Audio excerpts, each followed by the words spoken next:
Welcome back mga kabayan. Nagbabalik po muli ang inyong lingkod upang magbigay sa inyo ng mga bago at nagbabagang mga balita. Tila ba naging mainit na usapin ang isyong ito sa mundo ng social media. Nagulantang ang buong bansa sa balitang di umano'y dinukot si dating Pangulong Rodrigo Roa Duterte ng mga dayuang ahente. Ang insidenteng ito ay nagdulot ng kaguluhan sa palasyo at sa buong administrasyon. Ayon sa mga ulat, nangyari ang pagdukot sa lungsod ng Davao. Agad namang umaksyon ng mga otoridad at inilunsad ang malawakang operasyon upang matunton ang kinaroroonan ng dating Pangulo.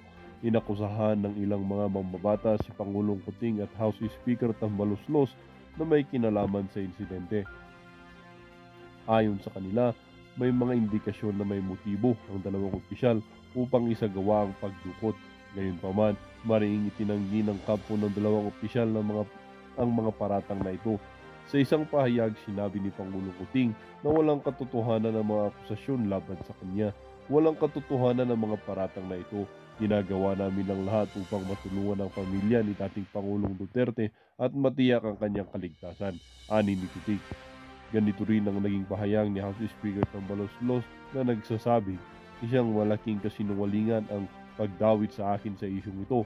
Nakatuon ang aking opisina sa pagbibigay ng buong suporta sa mga investigasyon at operasyon para mahanap si dating Pangulong Duterte.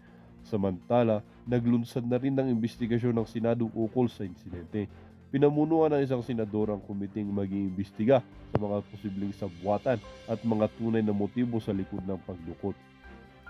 Nananatiling nasa mataas na antas ng alerto ang mga kapulisan at militar upang mapigilan ang anumang banta ng karahasan habang patuloy ang kanilang pagsisikap na mahanap si dating Pangulong Duterte. Hinihikayat naman ng plasyo ang publiko na manatiling kalmado at maghintay sa mga susunod na pahayag mula sa mga opisyal na ahensya. Kami po ay patuloy na nakipag-ugnayan sa mga lokal at international na ahensya upang masiguro ang agarang paglutas sa insidenteng ito, ani ng presidential spokesperson. Ang buong bansa ay umaasa na matapos agad ang insidenteng ito at muling makasama ng pamilya si dating Pangulong Duterte sa lalong madaling panahon. Well, para nga sa buong impormasyon ay panoorin na lamang ang buong video.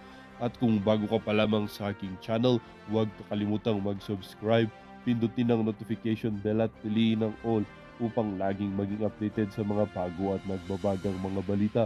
At sa mga solid viewers naman natin dyan, maraming salamat naman po sa patuloy na pagtangkilik sa ating channel. Tuloy-tuloy